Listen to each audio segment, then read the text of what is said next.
며느리가 날 버리려고 해요. 저는 박순자, 올해 78입니다. 아들 녀석이 장가간 지 20년. 그동안 며느리 김미선이란 여자와 한 지붕 아래 살았습니다. 그런데 요즘 이상해요. 며느리가 몰래 전화하는 걸 들었거든요. 네, 어머님 연세가 많으셔서요. 혼자 두기엔 위험해서. 그 순간 알았습니다. 아, 이 여자가 드디어 나를 요양원에 보내려는구나. 처음부터 이 며느리가 마음에 들지 않았습니다. 25에 우리 집에 시집 왔을 때부터요. 집안도 변변찮고 학벌도 그저 그랬어요. 우리 아들은 서울대 나온 엘리트인데 속으로 늘 생각했죠. 내 아들한테 아까운 여자야. 그래서 더 엄하게 대했는지도 모릅니다. 미선아, 이게 뭐니? 국이 왜 이렇게 짜? 다시 해. 손님 오는데 이런 옷을 입고 나와? 창피하게. 애를 이렇게 키우면 어떡해. 내가 키워야겠어. 아들이 회사에서 돌아오면 며느리 흉을 보는 게 일상이었습니다. 내 와이프 오늘도 음식을 태웠어. 살림 좀 제대로 가르쳐. 애 교육은 왜 이렇게 시켜? 내가 봐도 너무 허술해. 그럴 때마다 며느리는 아무 말도 하지 않았어요. 그저 죄송해요, 어머님. 하고 고개만 숙였죠. 그게 더 마음에 안 들었습니다. 왜 대꾸도 안 해? 나한테 할 말이 없나? 돌이켜보니 며느리는 한 번도 제게 대들거나 화를 낸 적이 없었어요. 어느 날 제가 너무 심하게 구박하니까 아들이 말했습니다. 엄마, 미선이한테 좀 잘해주세요. 그 애도 힘들어요. 뭐가 힘들어? 시집 와서 밥 먹고 자는데. 미선이 친정엄마 일찍 돌아가셨잖아요. 그래서 시어머니한테 더 인정받고 싶어 하는 것 같아요. 그때 처음 알았습니다. 며느리가 나에게 인정받고 싶어 한다는 걸. 하지만 그때도 제 태도는 변하지 않았어요. 그게 나랑 무슨 상관이야. 힘들면 친정 가면 되지. 얼마나 냉정했는지 지금 생각하면 부끄럽습니다.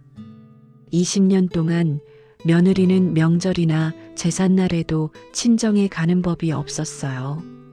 당연히 갈 곳이 없었겠죠. 엄마도 없고 친척들도 다들 흩어져서. 그런데 저는 그 사실을 알면서도 며느리를 더 구박했습니다. 왜 그랬을까요? 지금은 알 것 같아요. 며느리가 너무 착하니까 제가 더 함부로 대해도 괜찮다고 생각했던 거예요. 그런데 작년부터 뭔가 이상해지기 시작했어요. 처음엔 작은 것들이었습니다. 아침에 일어나면 여기가 어딘지 몰라 한참을 멍하니 앉아있곤 했어요. 어제 먹은 음식이 기억나지 않고 방금 한 말을 까먹고 화장실이 어딘지 헷갈리고. 아니야, 나이 들면 다 그래. 괜찮아. 스스로를 다독였습니다. 하지만 점점 더 심해졌어요. 어느 날은 손주 이름이 생각나지 않았어요. 얘 이름이 뭐더라? 손주가 이상하다는 듯 저를 쳐다봤습니다. 그 눈빛이 너무 무서웠어요. 그때 며느리가 재빨리 끼어들었습니다. 준우야, 할머니가 농담하시는 거야. 손주를 다른 방으로 데리고 가더니 며느리가 조용히 제게 물었어요. 어머님 괜찮으세요? 요즘 많이 피곤하신 것 같아요. 그 표정이 너무 거슬렸어요. 날 무시하는 거야? 내가 정신 나간 사람처럼 보여? 넌 너나 잘하세요. 나한테 신경 끄고. 며느리는 조용히 물러섰습니다. 하지만 그날부터 며느리의 태도가 달라졌어요. 제가 화장실에 가면 문 앞에서 기다리고 제가 외출하려고 하면 어디 가세요? 라고 물어보고 밤에는 제 방 불이 꺼졌는지 확인하는 것 같았어요. 왜 자꾸 날 감시해? 내가 애야? 죄송해요. 어머님 그냥 걱정돼서요. 걱정은 무슨, 난 멀쩡해. 어느 날 밤 새벽에 화장실을 가려고 일어났는데 며느리가 거실 소파에서 자고 있더군요. 이 사람이 왜 여기서 자지? 이불도 제대로 안 덮고 소파에서 웅크리고 자는 모습이 묘하게 가슴이 아팠어요. 하지만 아침에 일어나니 그 기억도 가물가물했습니다. 그러던 어느 날 며느리가 조심스럽게 말을 꺼냈습니다. 어머님 건강검진 받으러 가시죠. 요즘 좀 피곤해 보이세요. 난 안 가. 멀쩡한 사람을 병원에 데려가서 뭐 하게. 어머님 그냥 검진일 뿐이에요. 시끄러워. 나 병원 싫어. 며느리는 더 이상 강요하지 않았습니다. 하지만 그날부터 저를 보는 눈빛이 달라졌어요. 마치 금방이라도 깨질 것 같은 유리그릇을 다루듯 조심스럽게 대하더군요. 그게 더 싫었습니다. 나를 불쌍하게 보는 것 같아서요. 그 후로 며느리의 수상한 행동들이 눈에 띄기 시작했습니다. 새벽에 거실에서 노트북을 보며 뭔가 검색하고 전화기를 들고 베란다로 나가 몰래 통화하고 한 번은 며느리 방 앞을 지나가다가 우는 소리를 들었어요. 흑, 흑흑. 소리 없이 우는 소리였습니다. 이 여자가 왜 울지? 설마 나 때문에? 그런데 다음 순간 이상한 생각이 들었어요. 아니야. 나 때문에 울 리가 없어. 분명 다른 이유가 있을 거야. 며느리가 우는 걸 본 건 그때가 처음이었습니다. 20년 동안 단 한 번도 울거나 화내는 걸 본 적이 없었거든요. 며느리는 항상 무표정하게 네, 어머님하고 고개만 숙였어요. 그래서 저는 며느리가 감정이 없는 사람인 줄 알았습니다. 다음 날 며느리 방에서 이상한 서류를 봤습니다. 책상 위에 놓여 있더군요. 요양보호 상담 신청서, 주간보호센터 안내서, 치매 환자 케어 가이드. 심장이 쿵 내려앉았습니다. 치매? 나를 치매 환자로 보는 거야? 그날 밤 며느리가 또 전화하는 걸 엿듣게 됐어요. 베란다에서 하는 통화였는데 창문 너머로 들렸습니다. 네, 저희 어머니 상태가 생각보다 빠르게 진행되고 있어요. 혼자 계시게 하면 위험합니다. 지난주에도 가스불을 켜놓고 주무셨어요. 어머니 자존심 때문에 병원도 못 가고 있어요. 저 혼자서는 목소리가 떨리고 있었습니다. 울먹이는 것 같기도 했고요. 하지만 그 순간 제 머릿속엔 분노만 가득했습니다. 이 여자가 정말 나를 어딘가에 보내려고 하는구나. 20년을 한 집에서 살았는데 늙고 병들었다고 나를 버리겠다는 거예요? 미선아, 베란다 문을 벌컥 열었습니다. 며느리는 깜짝 놀라 전화를 끊었습니다. 그 얼굴, 무언가를 들킨 사람의 얼굴이었어요. 아, 어머님 그게 요양원 알아보는 거지. 나 어딘가 보낼 생각이지? 어머님 제 말씀 좀 들어보세요. 듣기 싫어. 다 들었어. 나를 위험하다고 했잖아. 치매라고 했잖아. 어머님 그건 20년 동안 참고 살았는데 이제 나 버리려는 거지? 그래, 난 쓸모없는 늙은이니까. 며느리가 무릎을 꿇었습니다. 그리고 제 손을 잡으려 했어요. 어머님 아니에요. 제발 오해하지 마세요. 하지만 저는 손을 뿌리쳤습니다. 손 치워. 만지지 마.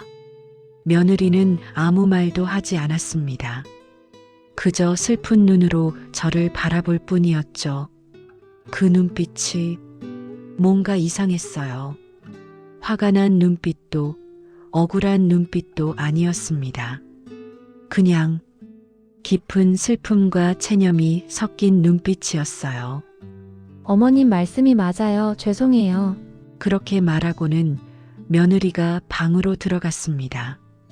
그날 밤 저는 혼자 방에서 울었습니다. 결국 나도 버림받는구나. 늙으면 다들 이렇게 되는 건가? 쓸모 없어지면 버려지는 건가? 다음 날 아침이었습니다. 쿵! 부엌에서 큰 소리가 났어요. 달려가 보니 며느리가 바닥에 쓰러져 있었습니다. 미선아, 그 순간 제 머릿속이 하얗게 변했습니다.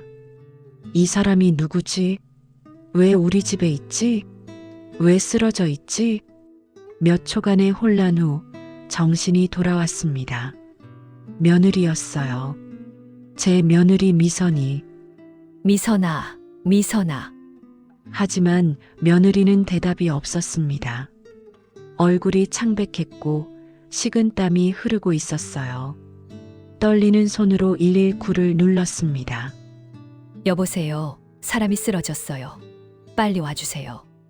구급차가 오기 전까지 제 손을 꼭 잡고 있었습니다. 제발, 제발 괜찮아야 해. 그때 깨달았어요. 며느리가 없으면 저는 어떻게 살아야 할지 모르겠다는 걸. 병원에 도착하고 의사가 말했습니다. 극심한 스트레스와 과로로 인한 실신입니다. 환자분, 최근에 무리를 많이 하셨네요. 의사 선생님이 며느리의 검사 기록을 보여줬어요. 수면 부족이 심각합니다. 거의 3개월 넘도록 하루 2~3시간밖에 못 주무신 것 같은데 영양 상태도 좋지 않고요. 이대로 가다간 몸이 크게 상할 수 있습니다. 그때 아들이 회사에서 달려왔습니다. 엄마, 미선이 어떻게 된 거예요? 미안해, 엄마가 몰랐어. 아들이 며느리에게 물었습니다. 며느리가 깨어났거든요. 당신 대체 왜 이렇게 된 거야? 나한테도 말 안 하고. 며느리는 울먹이며 대답했습니다. 어머니 혼자 두면 위험해서요. 밤에도 계속 깨시고 불 켜놓고 나가시려고 하시고 지난주엔 새벽 3시에 현관문 열고 나가시려고 해서 간신히 말렸어요. 그런 일이 있었어? 왜 나한테 말 안 해? 당신은 회사 일로 바쁘잖아요. 그리고 어머님이 알면 더 자존심 상하실까봐. 며느리가 저를 보며 말했습니다. 제가 못 자도 괜찮아요.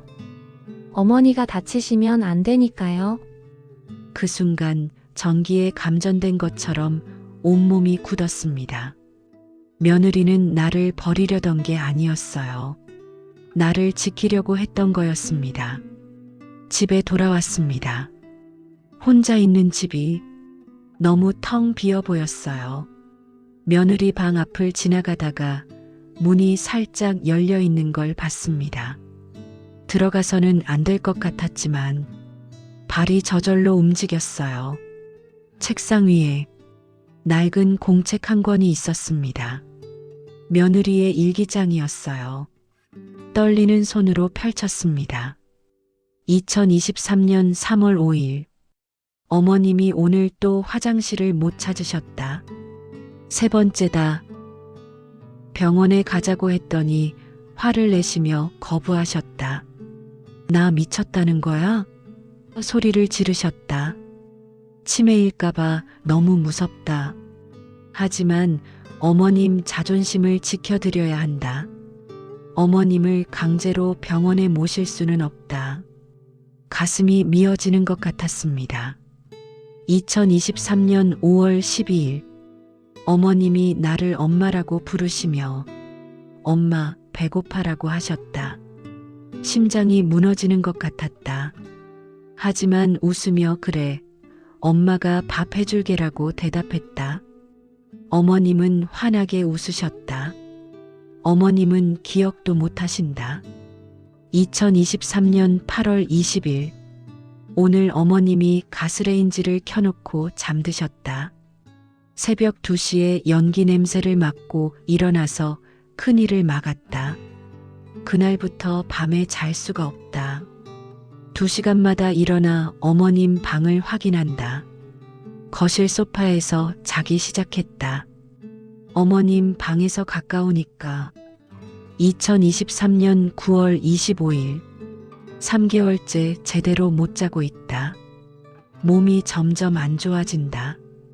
어지럽고 속이 안 좋고 가슴이 두근거린다. 하지만 어머님을 혼자 두면 위험하다. 어머님이 평생 나를 싫어하셨지만 나는 어머님을 지켜드리고 싶다. 2023년 10월 3일. 어머님이 나를 요양원에 보내려 한다고 오해하신다. 사실은 주간보호센터를 알아본 것뿐인데 낮에 잠깐 돌봄 서비스를 받으시면 어머님도 다른 어르신들과 교류하시고 나도 숨 좀 돌릴 수 있을 것 같았다. 하지만 어머님께 설명드릴 수 없었다. 나 버리려는 거지? 어머님이 날 원망하는 눈빛이 너무 아프다. 2023년 11월 15일. 어머님이 평생 나를 싫어하셨다는 걸 안다. 한 번도 예뻐하신 적 없다는 것도 안다. 하지만 나는 어머님을 딸처럼 모시고 싶다. 난 친정 엄마가 안 계시니까 어머님이 내 진짜 엄마였으면 좋겠다. 어머님이 날 미워하셔도 나는 어머님을 사랑하고 싶다. 내 진심이 언젠가 어머님께 닿을 수 있을까? 일기장이 손에서 떨어졌습니다. 눈물이 멈추지 않았어요. 며느리는 나를 버리려 한 게 아니었습니다. 나를 지키려고 자신을 버리고 있었던 거예요. 그것도 딸이 엄마를 사랑하는 그 마음으로. 그런데 나는 그 마음을 몰랐습니다. 아니, 알려고도 하지 않았어요. 병원으로 다시 달려갔습니다. 병실 문을 열자 며느리가 누워 있었습니다. 얼굴이 창백했어요. 눈 밑에 깊은 그늘이 드리워져 있었고 손에는 링거 바늘이 꽂혀 있었어요. 얼마나 힘들었을까요? 얼마나 외로웠을까요? 미선아, 며느리가 천천히 눈을 떴습니다. 어머님, 왜 여기까지 오셨어요? 집에서 쉬세요. 제가 곧 퇴원할게요. 미선아, 목이 메었습니다. 말이 나오지 않았어요. 엄마가 내 일기를 봤어. 며느리의 얼굴이 창백해졌습니다. 어머님, 그건 제 사적인 일기인데요. 미안해. 미안해, 우리 딸. 며느리가 눈을 크게 떴습니다. 어머님, 눈물이 왈칵 쏟아졌습니다. 너의 일기를 다 봤어. 미안해. 정말 미안해. 내가 얼마나 힘들었는지, 얼마나 외로웠는지. 엄마는 전혀 몰랐어. 침대 옆에 앉아 며느리 손을 꼭 잡았습니다. 엄마가 너한테 너무 못했어. 25살짜리 어린 여자가 우리 집에 왔을 때부터 엄마는 너한테 단 한 번도 따뜻하게 대해준 적이 없었어. 어머님 괜찮아요. 아니야, 괜찮지 않아. 항상 모자라다고, 부족하다고. 그렇게 20년을 살게 했잖아. 너를 며느리로도 안 봤어. 사람으로도 안 봤어. 그냥 아들한테 아까운 여자, 집안일 하는 사람. 그렇게만 생각했어. 며느리의 눈에서 눈물이 흘러내렸습니다. 그런데 너는 일기장에 뭐라고 썼어? 나를 친엄마처럼 모시고 싶다고. 나를 진짜 엄마처럼 사랑하고 싶다고. 그렇게 썼잖아.